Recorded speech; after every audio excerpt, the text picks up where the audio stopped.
माइतमा काम गरे जस्तो हुँदैन होइन। यहाँ पहिले गर नयाँ नयाँ ठाउँ नयाँ नयाँ काम अलिकता सिक्नु गाह्रो हुन्छ। त्यही पनि जेठी देखेपछि अलिक टाढा बस्नु, अनि सासु ससुराको हल्का इज्जत गर्नु, बिहानै उठ्नु, राम्रोसँग काम गर्नु, अनि बिस्तारै गर्नु। पहिला बिस्तारै बिस्तारै सिकिन्छ, पहिले कहाँ सिकिन त नयाँ घर।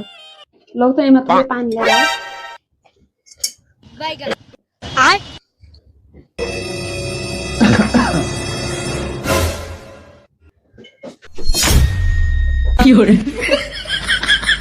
कुकरको ढक्कन ल्या त। कहाँ हजुर आइसकेछ, त्यो कहाँ गयो त्यो? के भन्छ तैँले? ती त दौडेर बाहिर गयो नि त। मैले के भने झन् मैले सम्झायौँ। खोइ त दौडेर बाहिर गयो नि, कहाँ हिँड्छ? कहाँ जायो? कहाँ गयो त्यो? त्यो खाल्ले त्यो कहाँ गयो भाइ? मैले के भनेको थिएन मैले। ऊ यहाँ बसेर रहेछ त्यो। ओइ तँ डौडे रोडमा किन आइ?